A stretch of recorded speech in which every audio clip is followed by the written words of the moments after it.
If a man's with a woman all the time, what will happen for a man is his female hormones will go up. Estrogen goes up. And when estrogen goes up and testosterone's not going higher, then what happens is his testosterone starts going down. I'll give you an example of that.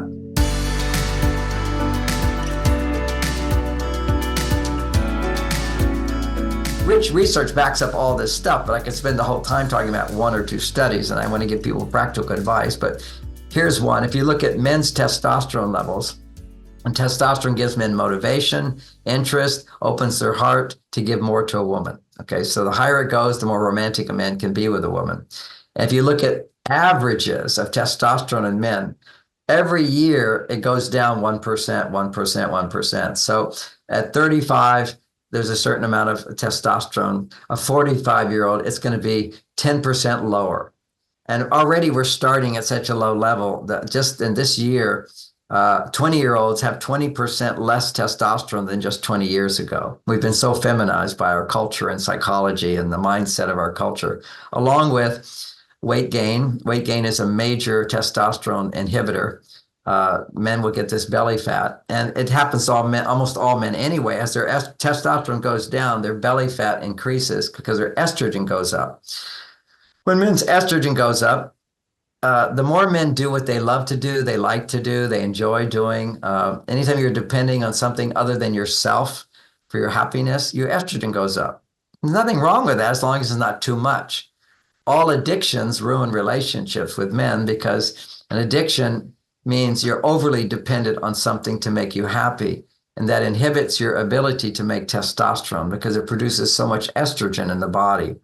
So while estrogen is the beneficial, super beneficial in most cases for women, different times of the month, progesterone is more important. But the estrogen, if her estrogen is low, her stress levels go high.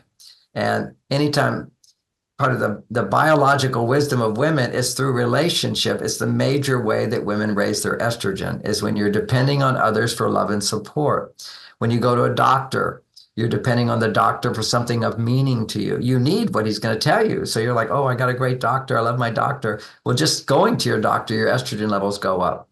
It could be that they're giving you a placebo and it will still work because when your estrogen goes up, your trust goes up, your stress levels go down, and you can digest better. Your immune system works better. You don't, a lot of women overeat. They just eat to the point of pain instead of, it's just like, I got to eat. Well, that's they're feeling stressed. And so they eat because when you're eating, you're depending on something to make you happy. Your estrogen goes up, but it's not a healthy way to raise your estrogen. The healthy way to raise your estrogen is relationship. So in the dating place, your estrogen goes up. That's that falling in love. That's the first stage of dating. There's a lot to say about that, but I'm going to skip over some of the things, but I'll do one important one.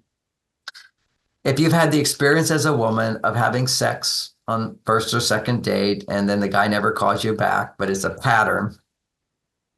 It's in psychology. I didn't invent this, although I've seen it to be true, is that you're basically working out some childhood issue of abandonment from your father. A father who wasn't available to you will cause you to feel attracted to men who are not available to you. So you'll tend to want them to win their love, and that people-pleasing aspect of you will cause you to be turned on to the wrong men. If you didn't have that, you wouldn't be turned on to a man until he got to know you, until he did wonderful things for you, and then you get turned on to him. That's the appropriate being turned on, is a man does things that actually raise your estrogen. But danger can also raise your estrogen. So and you're intuitively feeling this is on some subconscious level, this is not the right guy for me. But you'll get all turned on and then think that because danger produces dopamine and dopamine raises estrogen and estrogen creates a turn on. So this is a pattern. So if you have that pattern in the first stage, attraction, just know if you're leading with, my God, this guy turns me on, he's the wrong guy. He's the wrong guy. And to the extent that you keep having the wrong guy means that when you find the right guy, you won't be excited at all. And you think he must be the wrong guy. And you're talking about physical attraction here. Yes. You're talking about sexual attraction here. And you're talking about women who've had a pattern of being disappointed again and again, or getting involved with quote unquote the wrong men because they've had maybe sex because of the attraction. They've had sex early on in the relationship because of a strong attraction. And then they find themselves thinking, what's wrong? What's wrong here? Why am I not having love come from these relationships? Yeah, it's very vulnerable. You've had sex with a guy and then he doesn't call you back. Your brain just is going to go into, what did I do wrong? What's wrong with me? Mm-hmm. Just it's a confusing thing. So to avoid that, make sure you wait some time to make sure this guy earns his way in. And the guys that are the wrong guys won't take the time to earn his way in. Just to know Right. that. So in other words, I think, John, and I want to make this really tangible for people listening, you're not saying that attraction's not important. You're saying if you've had these kinds of patterns of having sex early on in a relationship and then having guys disappear and that sort of thing, then you may be following the hormonal or the impulses that lead to sex above and beyond paying attention to who this guy is and how he's showing up and allowing him to have the chance to win you over, to Yes. establish a foundation for a relationship before the sex happens. Okay, that was nicely said. Nicely said. But I really, if you get turned on sexually to somebody you don't know, he's not the right person for you. Okay, so period. So women are screaming out there saying, but I want to be turned on. I want to be attracted to a guy. Yeah, they're on their male side. See, guys have to be turned on right away. When I was a younger guy, well, when I met Bonnie, or my first wife, Barbara, we're married for 2 years, but it was role reversal. But then Bonnie she's more feminine. I'm more masculine. I had to win my way in. I had to woo her. And the first time I wooed her, I failed. She rejected me. So then I married the easy one. And I'm the wrong guy for her, and she was the wrong person for me. That ended. Then after I healed from that, and I kind of had a job now, I had making money again, because I've been a celibate monk for 9 years. So, I wasn't really established in the world yet. Bonnie was smart. I want a man who can take care of me, who can Right. be. And anyway, so then I went back and I won her over. I pursued her.